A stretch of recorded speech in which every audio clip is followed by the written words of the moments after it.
Hi there, Prairie Plant Girl here. Well, it's that time of year. Have you got your seed plans ready for next year's garden? I do. And today I'm going to share with you the tomato varieties that I'm going to be growing in 2023. For those of you that are new to my channel, I garden in Saskatchewan, Canada. I have an average of 110 frost-free days, but I get a lot of sunshine and some nice warmth. Because of my climate, I don't have a lot of the high heat and humidity and disease issues that some southern gardeners can struggle with when it comes to growing tomatoes. My biggest problem is the cold. So I need to get my tomatoes started early and get them into the garden with protection as soon as I can to get them growing through the season. But I have some great varieties here that grow well for me in my northern climate, and I'm going to share them with you today. These are the new seeds that I've already purchased for this season, but let me grab out some that I already had.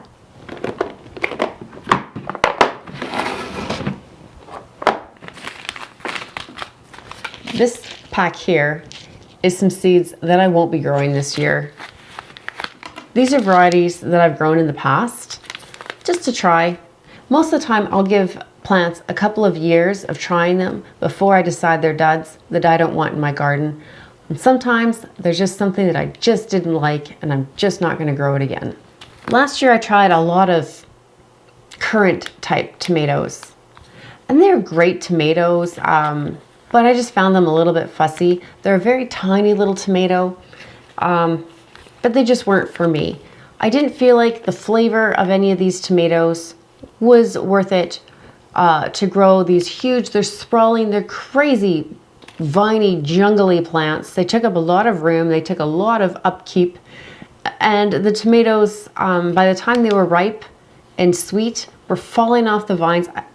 I just didn't enjoy them. So I had the Candyland Red currant, the Ted's Pink currant, and Petit Moineau, which I believe was also a currant type. Yeah, it was a red currant type tomato.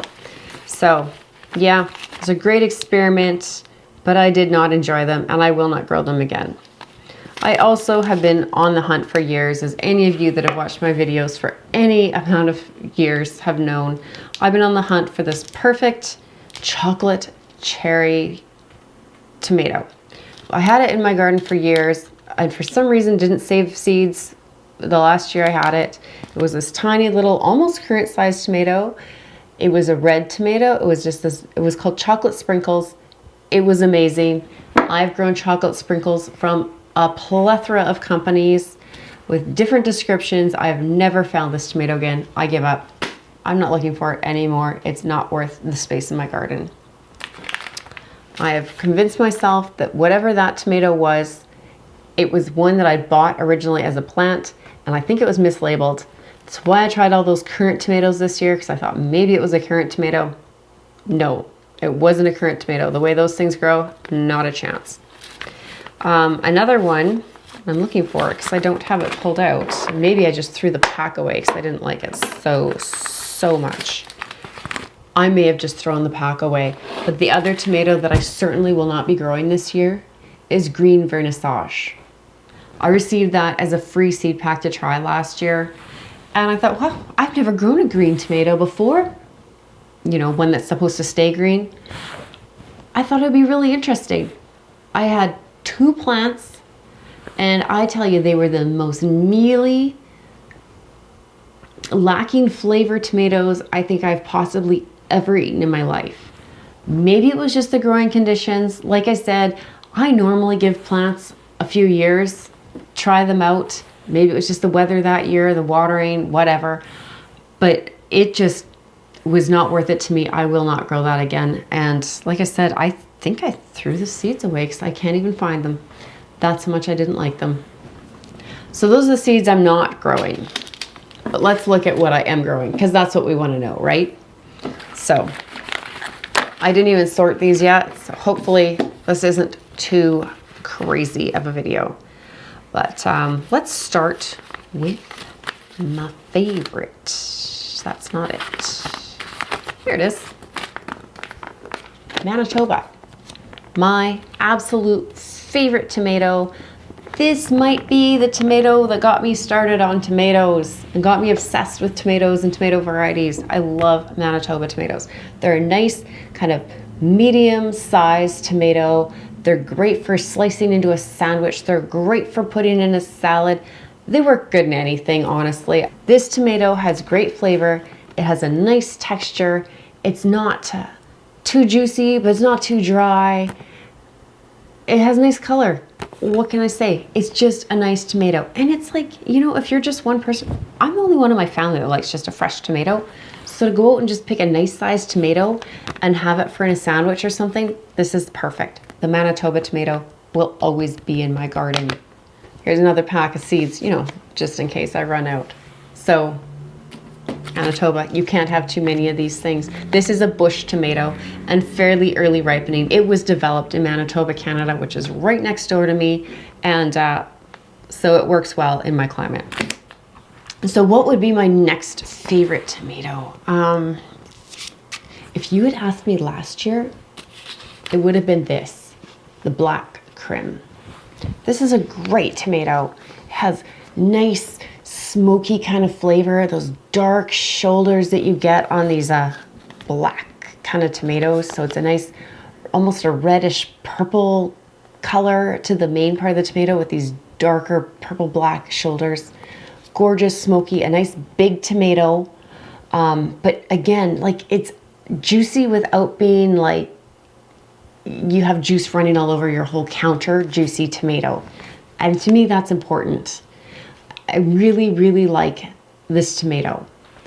And last year, it probably would have been my runner-up to the favorite tomato. The next one would have been the Japanese black Trifele. And I have to say, I didn't have seeds for this last year, and I was really disappointed, and I did miss them in my garden. They're very similar to the black crim, but a little bit more oblong in shape. And I don't know, the flavor is different, and I can't even explain to you what the difference is in them, but they're worth growing, both of them. These are great for putting into sauces because they just add this smoky richness to a sauce that you can't get with some other tomatoes. Beautiful tomatoes. But I think my second place favorite tomato has changed. Last year, a viewer of my videos recommended this Thornburns terracotta tomato. He could not say enough about this tomato. Like, mentioned it in several comments. And so I had to find this tomato. I had to find out what he was raving about. He said, it's hard to find, it's hard to get. Like, I can send you seeds, you have to try this. So I looked around and I found it at a Heritage Harvest Seeds. And so I tried it last year. I managed to get it in time to actually get some growing and in the ground last year. And this tomato is that perfect. It's like having the best pasta sauce kind of flavor. It has a little bit of smokiness, a little bit of sweetness. It has a rich, full flavor that's just hard to describe. And he's right, you just have to try this tomato. It is like almost bronze in color, just gorgeous. I would say a medium to largish tomato, if I remember correctly. I've just grown it the 1 year now, but I loved this tomato. I ate it fresh and I put it in sauces, and I loved this tomato. Still isn't going to oust the Manitoba because the Manitoba has given me such proven performance in the garden for my climate, and it goes in anything. But this Thornburns terracotta is a close second. Now, the terracotta, the black crim, and the Japanese black Trifele are all staking tomatoes, whereas the Manitoba is a bush. Another great tomato that's another staking tomato. This tomato grows the biggest tomatoes when given the space and the water and the nutrition in the good soil. You will get amazing tomatoes out of this. This is Mortgage Lifter, or this company, Heritage Harvest Seeds, called it Radiator Charlie's Mortgage Lifter. A lot of them will just say mortgage lifter, but I'm pretty sure they're the same thing. The story goes, this guy developed this tomato and paid off his mortgage selling, I think, the tomatoes from it because it produces so well. It has really good flavor. It has a really nice texture. It's, I want to say, more basic tomato flavor. It doesn't have that same bold richness as some of the other varieties I've mentioned, but really nice flavor nonetheless. Again, a nice amount of the seed and kind of juiciness in it without being too much. And these are a kind of a pinky hue to them. They have a different color to them, which is really pretty. And so it can be nice when you're slicing tomatoes. Sometimes it's nice to have, you know, a few different colors. And even if it's all red, if there's different shades of red, that can be nice too if you're putting them on a tray. So that's kind of my big old kind of slicing, dicing, sandwiching, whatever you want to do with them tomatoes. Then I have my paste tomatoes. For many years, I just grew this Roma VF, and it's a good tomato. It produces fairly early, gives me nice sized fruit, and just does well in my climate. So I probably will always have some of these just because I know they're reliable here, and they do well. In the last few years, I've started trying some other varieties, and I've tried the Amish paste. I like the Amish paste. It gives you a really pretty good sized tomato. I find it a little bit more seedy than some other paste tomatoes. I mean, paste tomatoes usually are a little bit drier, a little bit less seeds, and they make them easier for processing and getting into sauces and pastes and things, hence the name. The Amish paste does have more seeds. Now, I don't really care that much about seeds. I just use an immersion blender. I don't worry about getting all the seeds out. Some people really feel it affects the flavor.